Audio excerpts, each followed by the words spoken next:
እንዴት ናችሁ? እንዴት አደራችሁ? ጉት ማወቅ እኔ የምላችሁ እንደኔ ሰራተኞች እኔ በቃ የስራ ቦታ ሲሆን ቤቴ በጣም ነው የሚናፍቀኝ። ከቤት መዋል በቃ ከቤት ሶፋዬን ለጋ ምናምን ቲቪን ሳይ ዘና ብዬ መዋል ነው የምፈልገው። ስራ ቦታ ሲሆን እንደዛ ፈልጋለሁ። ከዛ እንዴ እረፍት መውሰድ አለብኝ ምናምን ብዬ ደግሞ እረፍት ጠይቄ ወይም ኦርሎ አባርጌ ምናምን እንደዚህ እንትን ጠይቄ እረፍት ሳረግ ደግሞ ስራ ቦታ ይናፍቀኛል። ከቤት መዋል ከቤት አንድ ቀን ከዋልኩኝ በቃ ይሰለቸኛል። ደግሞ ዙሮ ደግሞ ስራ ቦታ ይናፍቀኛል እና ስራ ቦታ ሲሆን ደግሞ ቤቴ ይናፍቀኛል። ማረፍ እፈልጋለሁ። እናንተ እንዴት ነው የምታደርጉት? እኔ በቃ የተለያየ እንትን ነው እንትን እምለው።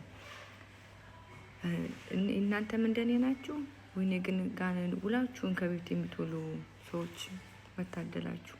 እኔ ጨንቀኛል ከቤት መዋል። መድኃኒቱ ምንድን ነው የምታውቁት? መድኃኒት ካላችሁ እስቲ አሳውቁኝ።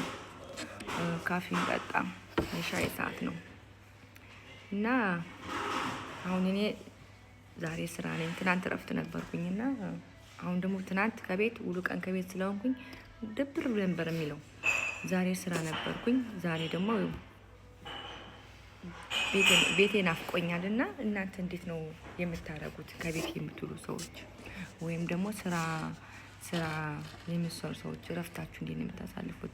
ለምሳሌ ያው ብዙ ቀን 2 ሳምንት 3 ሳምንት እረፍት ጠይቃችሁ ሌላ ቦታ ዙረት ቦታ ሌላ ለመዝናኛ ቦታ ምናምን የማትሄዱ እዚሁ በቃ ለተወሰነ ጊዜ ማረፍ ከቤታችሁ ብቻ ማረፍ የምትፈልጉ። በእርግጥ እረፍቱ ጠይቀን ከሀገር ውጭ ምናምን እንደዚህ ለመዝናናት ከሆነ ቀን እንኳን እንዲደብር ቀኑ ራሱ ያንሳል። ግን እንደ ከቤት ብቻ ለማሳለፍ እረፍት የሚጠይቁ ሰዎች ቀኑ ብታሉ አይሄድም። እና በቃ አንዲት ጎረቤት እፈልጋለሁ እረፍት ሲሆን ቡና ቀራርባ ምናምን የምጠራኝ፣ እኔም ደግሞ ቡና አፍልቼ ምን ብዬ የምጠራት አብረን በቃ አሪፍ ጊዜ የምናሳልፍ እፈልጋለሁ። እና ማስታወቂያ ልሰራ ነው። ይሄን ይመስላል እና እንደዛ ነው።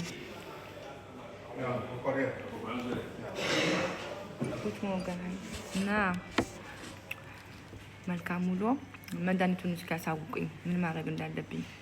በእርግጥ አዎ እግዚአብሔር ይመስገን ባለትዳር ነኝ፣ ብቻዬን አይደለሁም። አብሬ ጥሩ ጊዜ ማሳለፍ እችላለሁ ከባሌ ጋር ምናምን ጥሩ ነው። ግን ከዛ ውጭ ደግሞ አንቺ ምን ሆነሽ ነው የደበረሽ ምናምን ይላሉ አንዳንዶቹ። ግን ደግሞ ያው አለ አይደል አንዳንዴ ዘና ለማለት ምን ይቻላል።